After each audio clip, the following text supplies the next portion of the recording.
Welcome to the Tech 1-2 podcast. Very excited to have our special guest once again in the studio today, Nick Stavropoulos, in the studio talking about essentials. What do we mean by essentials? The essentials that small businesses need as it relates to IT. Thanks for being in the studio today, Nick. Thanks again for having me, John, and thanks for the great intro.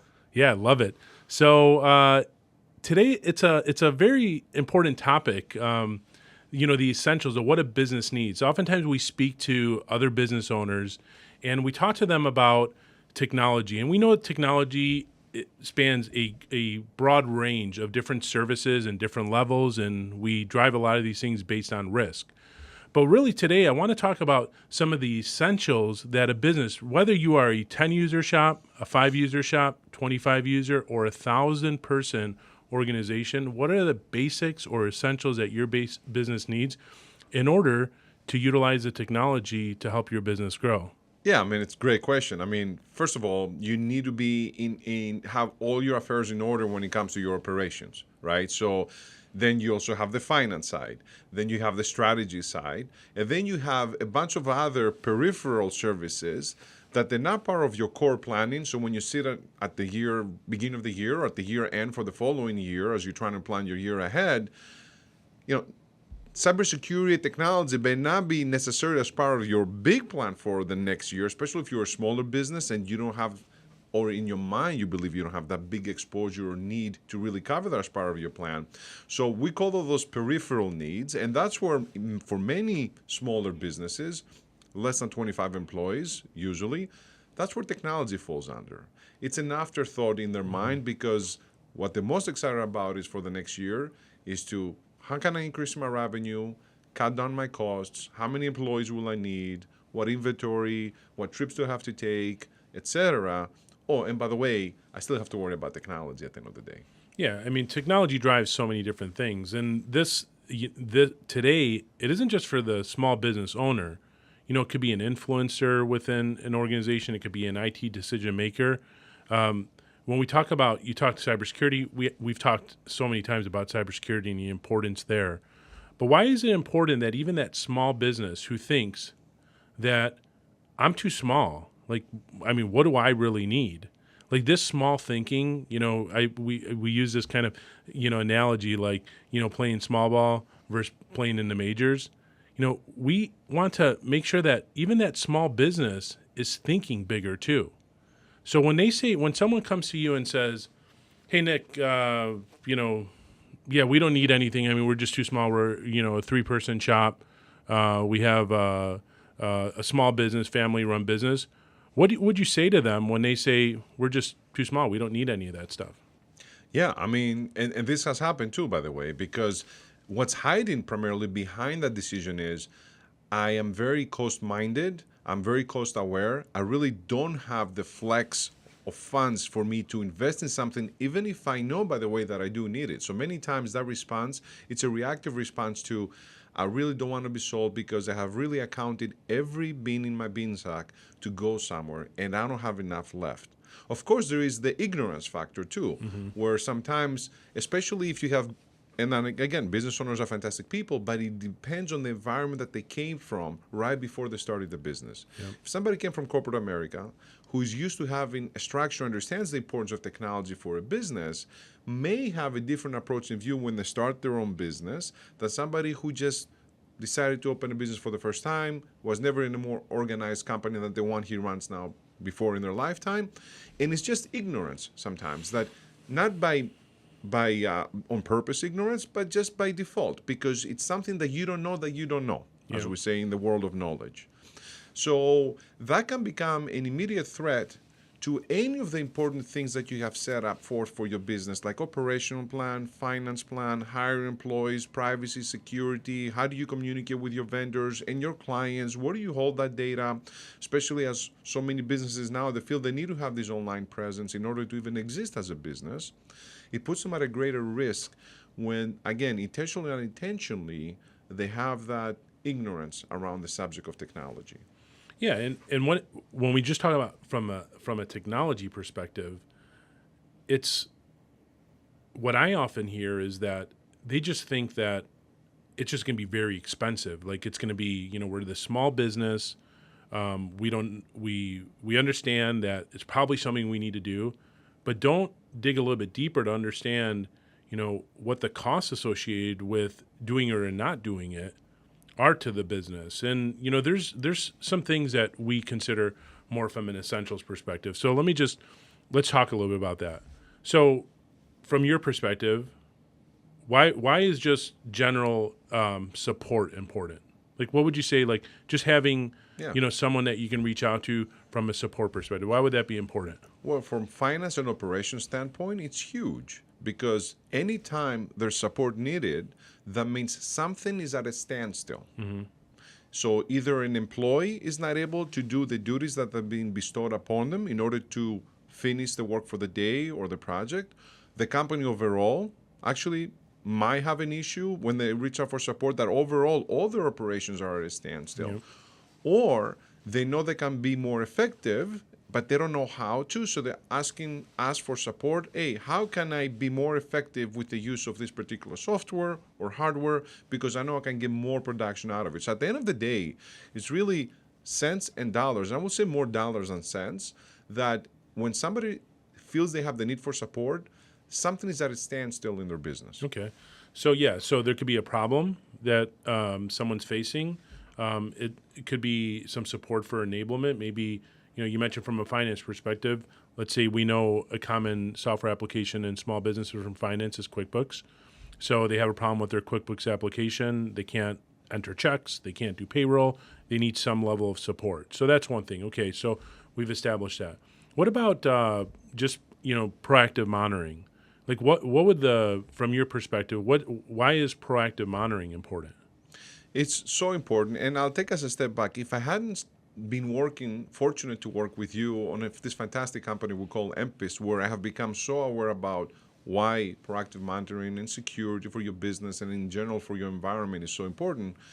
If I was starting my business, probably I will buy 3 or 4 laptops, and they will come with Norton antivirus or whatever that the manufacturer has loaded up. Yep. And I will feel that that's sufficient, along with what perhaps Xfinity or AT&T sold me when they gave me my business line, that actually they have some sort of firewall protection, Yep. and it will keep me safe. And I don't have to worry about anything because I did pay for the premium business package. So now, with all, again, my unintentional ignorance, I'll be sitting down in an environment with all my employees, try to establish this brand new business, or my existing business for that matter as well, thinking that everything's taken care of. And the reality is, for so many reasons, it's not. And it's never enough, right? This is where also companies like us come in play, to be able to educate the people of what it means for your environment to be protected and under surveillance and support 24/7. Sure. Okay, so proactive monitoring, we check that. So we check support. It sounds like, at a small business level, that's important. We talked about some proactive monitoring. You touched on it early on in our podcast today regarding just cybersecurity. You mentioned that, and we've talked about that a lot. But even at a basic level, not from an overly technical side, but from a basic side, you just mentioned, yes, a small business owner may not have a company or support system that can help them procure equipment. So what often happens is they go to the neighborhood retailer, they buy some products online, and now they have this hodgepodge of technology that they now need to support. And because their computers were installed with what we call bloatware, the software that's already installed on computers, when you buy it, you get all these pop-ups, you're accepting, you're getting 90-day trials. They think they're good. They think they're protected. But from a basic level, from a cybersecurity, because you touched on it a little bit from a proactive side too, what would you say from a cybersecurity perspective, what's important to a small business owner? Yeah, first of all, is awareness and training. You can have the best systems in place, the best firewall. It's awareness and training. And that doesn't come native to a lot of small businesses because they're not familiar with what really needs to be done when it comes to awareness and training. They're great at creating processes and procedures for the products and services they sell, but what about for the protection of their tangibles and intangibles within their office environment? As we mentioned, client information, vendor information, etc. So that's the number one thing. Secondly, they believe that the biggest risk they're company runs is 8 to 5. That after everybody turns their computers off and they go home for the rest of the night to come back again the next day, nothing will happen because physically I can see a screen is dark and my computer is idle until somebody goes and clicks on it. And third, they actually feel that they're too small to be a threat to anybody. And I think that's the biggest underestimated and the biggest, I guess, not truth around the internet, for many influencers and everybody. Everybody's a threat. And actually, the smaller you are, the easiest target you can be and the easiest prey to somebody who knows what they're doing. And yes, they may not get out of your company with hundreds of thousands of dollars, but when you're a small business and you hold not in the hundreds of thousands of dollars in your bank account, but lesser money, they know exactly what the average is and they're going to try to take it away from you. Yeah. So that's actually the biggest of the three threats I mentioned. Yeah, I mean the bad actors. You're absolutely right. Isn't just an 8 to 5 type of a job that exists, and oftentimes these attacks that are happening after hours. But even if you're not at your computer, it's always I mean we've seen it. I mean yesterday we received 2 calls from small business owners who were both attacked. Ransomware throughout, business email compromise, small business owners. One was a 3-user shop, the other one was a 5-user. It was an impact to them. So regardless of what you're actually paying the cyber criminals, if you end up paying them anything, which again that's not highly recommended, but the impact to their business, that any type of cyber incident or attack can have on them is so significant. But it's when that CEO, that small business owner, that president, who's doing a million things. I've been there, done that, right? I mean, you're doing a million things. Your mind's everywhere. You're thinking of different things. It's that when you're in a rush and you're at your kid's basketball game and you have your phone out and you click on that email because you're paying attention to the basketball game. You're paying attention to what you had at work. You're thinking about a million different things. You click on that. That's all it takes. That's all it takes. So the awareness, I would say, is extremely important. And I would totally agree with that, as well as the other items. Okay, so now you have this small business. They're established. They've got some employees. They've got some clients, and they're trying to grow. And now they have their data. How important would you say protecting that data is? So from a backup perspective, very important. Data is integrity. Data is knowledge. Data is actually helping you in every aspect of your decision making as a company. And if you don't have the data protected, first of all, if we're talking about client data, that's going to be catastrophic for your business. If your client data is breached as a small business, and maybe you are a business that has been around for a while or a business that just started, but again, in the small business space, it'll be catastrophic for you to reach out to your few clients because you're still a small business and having to tell them, hey, your data, the transactions, invoices, maybe sensitive information has been exposed due to my intentional or unintentional incompetence. Mm-hmm. And you will see then the true nature of what it means, that betrayal feeling from the end of your clients, whether they might weather the storm with you and understand and still stick with you, but in many cases we see the opposite. The client said, I should have known better not to deal with a smaller business who is not as protected as I am. I'm just going to take my business going forward somewhere else. Then you also have expenses that you have to provide certain credit protection and other you may have a liability. You may have a legal liability. You may have a legal liability. Mm-hmm. Forget the part that you might end up also paying any type of ransomware. Yeah. Then also information from your vendors side as well. You have to notify vendors if sensitive information has been notified. So apart from just being at a standstill period because you got hacked or somebody got into your environment, you have months and months of cleanup, expensive cleanup to do. And I think there is a certain percentage, I don't remember right now, 38% of businesses that never recover from that. Mm-hmm. They will actually close their doors within the first 15 to 20 days after an attack because there's no coming back from something like this for a small, especially for a very small business. Yeah. I mean, look, an ounce of prevention is worth a pound of cure. We've heard that many times. Yes. And, it's investing in some of those things. We look at technology as, just like humans, they usually get sick before it dies, or it's something that needs some proactive approach in looking at it. And one of the misconceptions, speaking with small business owners, is it's just too. I mean, I don't. It's just too expensive. I don't have that in my budget. I don't have. It's just too much money. How do I even get started? I mean, I just asked you a couple of these things. Proactive monitoring, support, cybersecurity, and backups. Those are essentials to any business, regardless of the size. The misconception, though, is that they're doing nothing because they think that it's just too expensive. And let's talk a little bit about that from a finance perspective, because when you look at overall total costs, and I mean, we've done the breakdown, and we know that support for essential services costs less than a cup of coffee a day. We know that. Yep. So why do you think that there's this? Is it just because it's an advanced, they see it as an advanced service, like an advanced skill that's required, and they can't do this, and they just think it's very, very expensive? Why do you think people think it's expensive? Yeah, I mean, part of it is that. And it all comes down to, listen, and I get it, we're business owners as well, right? We are very cautious and mindful of our budget. We have annual budgets, of course, in the bigger scale as a larger company. But we really pay attention where we spend our money, because not because we don't want to spend it, we want to direct it to things that are going to have the biggest impact for us. We're also fortunate ourselves to be the subject matter experts, so we do have the best available when it comes to all those things that you mentioned: backup, cybersecurity, training, awareness, all that, because we're in the nature of the business.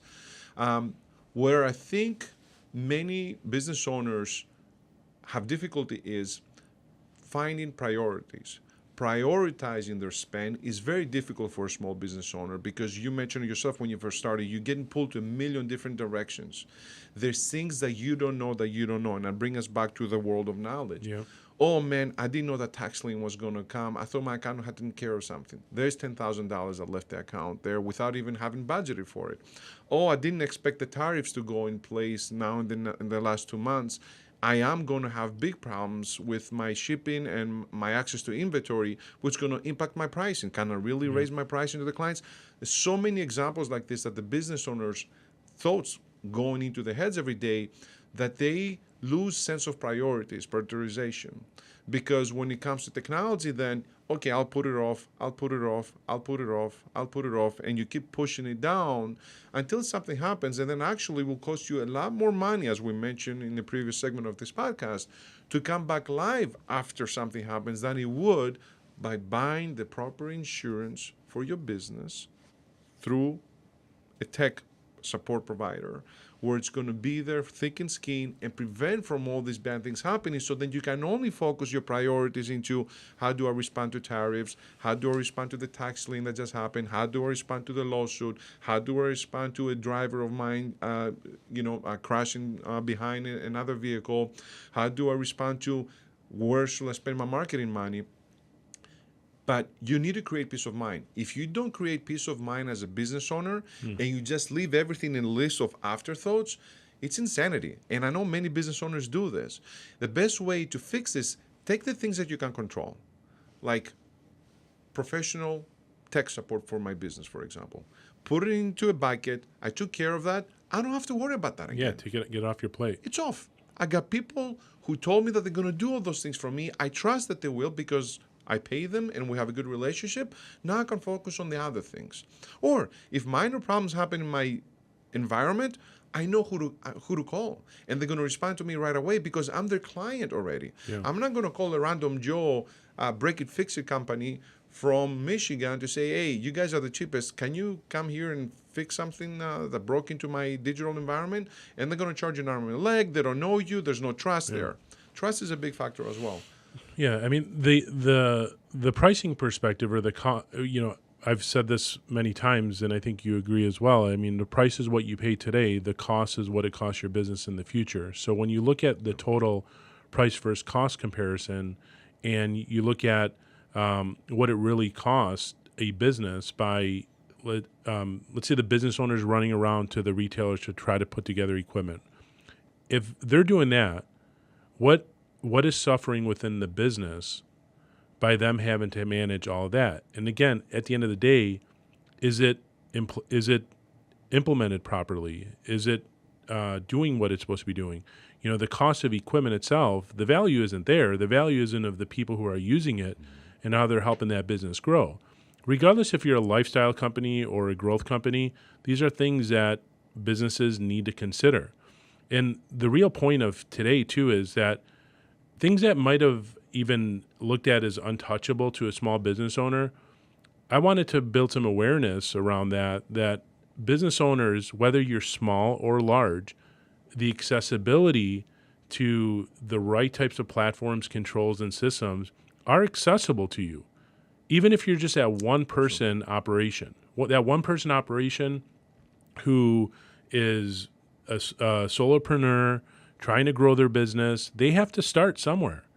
And business owners need to understand that even if you're, under 25 employees, under 10 employees, whatever you are, there are still things that you need to consider in partnering with, having a trusted partner, partnering with companies that can't do it. I'm not suggesting that you go and, hire someone and put them on, full-time salary in-house. If you're that small of a business, that's something that is probably not the best investment. But know that there are accessible options to your business, regardless of your size, that can help support the things that your business needs. 100%. And I visualized something that you said earlier on in the conversation, just even the simplest thing when it comes to technology, which is buying hardware. And we've been in offices where we see Frankenstein setups, like you mentioned, because it's a hodgepodge of, it's all over the place. So think about the time and effort of a one shop or two shop business owner who went to Best Buy or to the local center, whatever that store is that sells their technology, and bought something to try it, and it didn't work. He went back, bought something else that added on top of this existing technology. Then he bought something that he thought, he heard somebody that you need to have it. The waste of time and money that moves you away from moving your business forward. You might feel that you're accomplishing something important, but actually you're not, because you're directing all your energy to do your own research and to hear from friends or what's worked for them for their business with technology and trying to implement it in your own business. At the end of the day, you end up with 10 pieces of hardware. Yeah. Forget the piece of software and SaaS that you have to purchase. That's just useless for your business. It doesn't do what it's supposed to do or what you thought it was going to do. And now you're going backwards. And you spend more money and effort and the time that you lost from making revenue for your business than hire somebody who is a pro at what they do. You have delegated that. And I think also it's a delegation issue. Now that I think about it, many small business owners have hard time assigning somebody something, whether it's an internal employee or a company, to do it for them. Because, hey man, nobody can do it better than me. This is my business. And that plays a role too in the train of thought. You have to be a master in delegation. Eventually, you have to get to the point where you become a choke point in every process if you need control over everything. As we wrap it up today too, and we talked about the essential items that we believe in, we'll recap them here at the end. We talked about so many different things and the importance of why businesses need to have proper professional IT support within their business. Our audience, small business owners, is there anything that you'd like to leave them with that, just looking at what we talked, if they, they're reflecting back on watching this podcast or listening to it, things that they should be doing as far as, steps forward or action items? Yes. The greatest advice that I can give somebody who either has been in a small business for a while or just starting up, the more of your budget that you can actually preset and balance, the better you will be as far as being able to react in things happening to your business. What do I mean by that? We all have heard about the shoebox approach. Mm-hmm. Pretty much business owners go spend money reactively, small business owners, keep the receipts in a shoebox. Many times they have no idea what's the total sum of what they spend until their CPA at the end of the year opens that shoebox. And I know I'm using this, not literally, but it happens in some cases. Yeah, maybe. Adds the receipts and the invoices and said, oh, you have been a train wreck all year round, but you didn't know this because you're working hard and you're thinking you're accomplishing something. So the more you can put things in a budget, the more structure will give you as a business as far as planning and getting better and understanding where you're making mistakes. This is why you need to truly set aside a digital budget, something that's going to go for technology and digital budget. Before you start every year or once you start your business, say, I'm going to set this money aside, and it's going to be for my technological needs and my digital environment. I'm going to set this money aside, and it's going to be for my marketing. I'm not just going to be reactive thinking that I know what I'm doing or what I think I know that I'm doing, because I don't. The reality is, especially my brand new business owner, I don't. And that goes also, without offending anybody, to small business owners who have been around for a while. Yeah. There's things that they just don't know how to do properly, as effective as larger corporations. So set that money aside. Say, I'm going to have this much per month that's going to be for my technological and my IT, for example, services needs. This much for marketing, this much. So that's going to make it so much easier to you to plan for your business. 100%. I mean, budgeting, knowing, you want to plan ahead. If you fail to plan, you're planning to fail. Plan to fail. So as we wrap it up, I appreciate that. I love it. Small business owners, if you're not looking at proactive IT support, if you're not looking at cybersecurity, if you're not looking at some level of support for your business, if you're not protecting the information and all the valuable information that you have in your business, just know that there are affordable solutions for those business owners. And again, it's not the price that you pay today, it's the cost of your business. And oftentimes, we have so many success stories with it where businesses were actually spending a lot more money doing it on their own versus just having good proper IT governance through professionals. So I really appreciate having you in the studio today. To our audience, thank you for tuning in. Be sure to subscribe to our podcast channel and tune in for the next one as well. Thank you.